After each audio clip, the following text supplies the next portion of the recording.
If you think a lighthouse keeper's worst enemy in the year 1900 was the sheer force of a storm, you are mistaken. The true terror begins when the wind falls dead silent, and the very rock seems to swallow human sanity whole. 3 experienced men, weathered by salt, isolation, and the strict discipline of the sea, vanished completely from a deserted island without leaving behind a single drop of blood, a cry for help, or a body to bury. How can a stone fortress, locked tight from the inside, become the invisible tomb of 3 souls? The Atlantic Ocean guards a secret so dark in the Flannan Isles archipelago that, even today, over a century later, it sends a shiver down the spines of the world's most skeptical investigators. Imagine the cold, biting dawn of December 15th, 1900, in the remote Flannan Isles archipelago off the northwest coast of Scotland. Winter furiously batters the small island of Eilean Moor, a jagged piece of black rock spanning just a few acres, where the frozen grass crunches under the weight of the frost. The north wind howls at over 80 kilometers per hour, carrying a pungent stench of brine, rotting seaweed, and damp earth. At this exact hour, 6 o'clock in the morning, the sunlight is barely a faint grayish reflection on the horizon, swallowed by a thick sea fog that reduces visibility to just a few meters. In this forgotten corner ruled by the British Crown, where the nearest civilization lies over 30 nautical miles away, the majestic white stone lighthouse stands as the lonely titan capable of guiding ships through the treacherous waters of the Atlantic. This unsettling scene and the disturbing events you are about to witness have been meticulously reconstructed using artificial intelligence, drawing from official logbooks, the reports of the Northern Lighthouse Board, and original investigative records of the era. If you enjoy this type of content where history breathes before your eyes, take a moment to like this video and subscribe to the channel, History's Anomalies. Your support is what allows us to keep reconstructing these forgotten moments. Outside the structure, life on Eilean Moor is a constant assault on the senses due to the deafening roar of waves crashing against the 40-meter-high cliffs. Sea spray flies through the air, whipping the facade of the lighthouse, whose thick granite walls, measuring over a meter deep, shield the men from the chaos outside. The building has an imposing, almost military appearance, with narrow windows reinforced with iron frames to withstand the wind pressure, and a heavy oak door that remains firmly shut. But what actually happens when that heavy timber closes and the isolation becomes absolute? A shadow of suspicion hangs over what lies hidden behind those protective walls. Let us cross the threshold and step into the privacy of this tower of isolation. Upon entering, the air changes drastically, becoming thick and heavy with the pungent smell of paraffin oil, burnt coal, and the salty dampness seeping through the stone joints. We find ourselves in the entrance hall, an austere room with cold flagstone floors where the keepers hang their heavy soaking coats. From here, a cast-iron spiral staircase ascends in an endless twist toward the upper levels. Carefully climbing up, we find the keepers' private quarters, formerly known as the living quarters. A cramped space where wooden beds are built into the wall like ship bunks to save space. There are no luxuries here. An iron trunk for each man's belongings, a rustic pine table, and a small domestic altar with a worn Bible, where the men sought spiritual comfort during long nights of torment. Higher up, the watchroom houses the navigation charts and delicate mercury barometers, before opening up to the crown jewel of the tower, the light room, a glass dome 3 meters in diameter, surrounded by an outdoor iron balcony where the wind roars with savage force. The daily routine of the 3 keepers begins before dawn, dictated with strict military order by the Lighthouse Board regulations. James Ducat, the principal keeper, wakes up with the cold freezing his bones and dresses in the official thick navy wool uniform. fastening bronze buttons that gleam faintly in the candlelight. His assistants, Thomas Marshall and Donald MacArthur, rise immediately to perform their morning wash with a bucket of cold water, before bundling up in their heavy jackets and greased leather boots.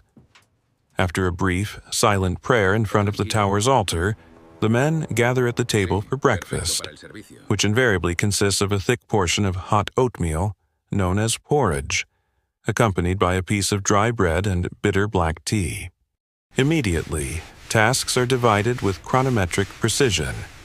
While Duquette oversees the fuel levels and cleans the gigantic lenses with linen cloths to prevent any speck of dust, Marshall and MacArthur clear soot from the burners and log the weather conditions in the official logbook. The afternoon hours pass between maintaining the staircases and inspecting the island's landing docks, a perilous job where a single misstep on the slippery rocks means a fatal plunge into the abyss. The Lighthouse kitchen, strategically located on the lower levels to minimize the risk of fire consuming the tower, is the only place offering a glimmer of human warmth. At its center stands a small cast-iron stove fueled by coal, where a copper cauldron constantly boils rainwater collected from the roof. Food in this isolation is monotonous, relying entirely on the provisions brought by the relief ship every 2 weeks.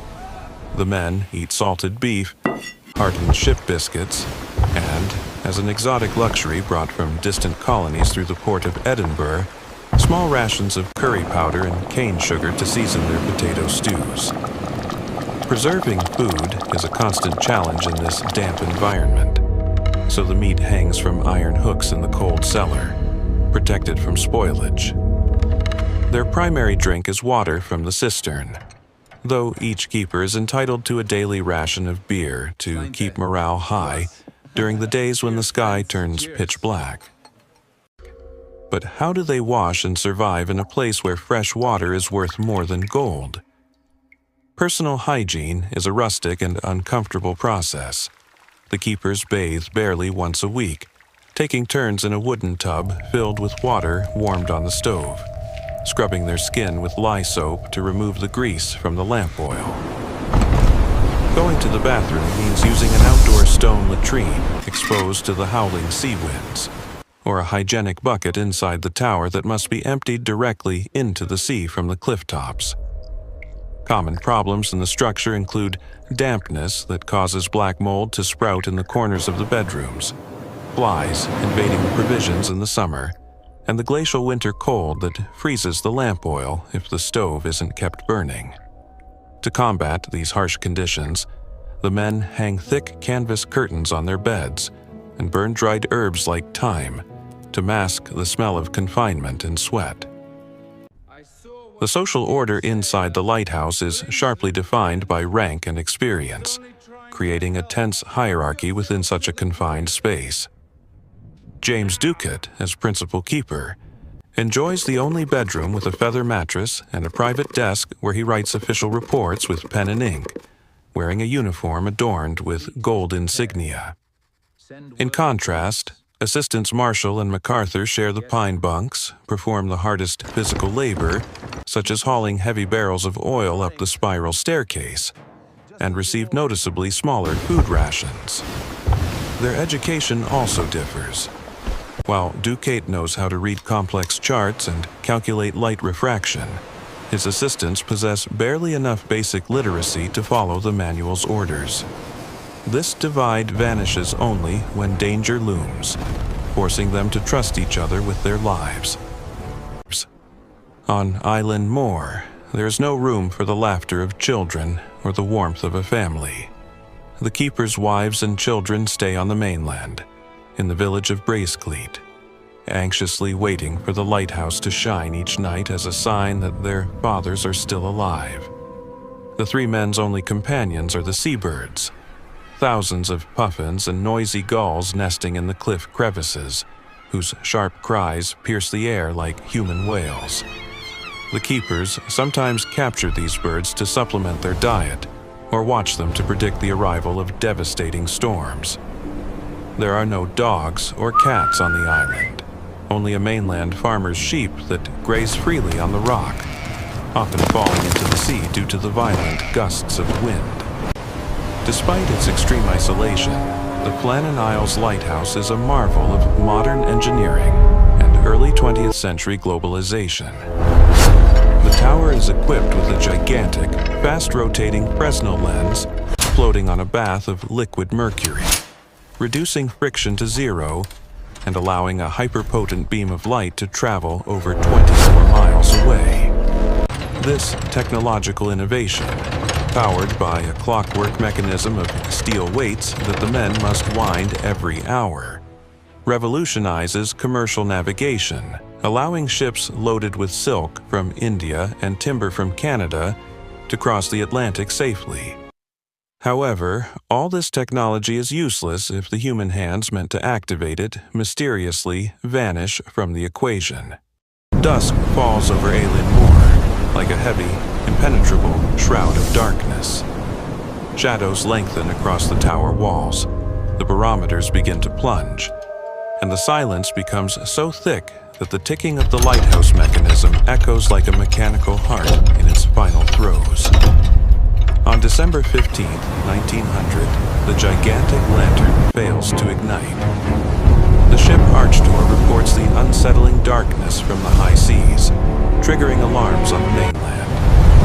When the rescue team lands days later, they find the door locked, the oilskins hanging in their place, a half-eaten meal on the table, and the logbook with a final, disturbing handwritten entry speaking of a storm that no one else in the region witnessed.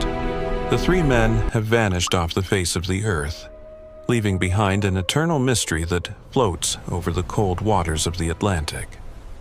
If you felt like you traveled through time and want to discover what other historical enigmas lurk in the shadows, share this video, hit the subscribe button, and leave us a comment on what other episode from our history or place in the world you would like artificial intelligence to reconstruct for you.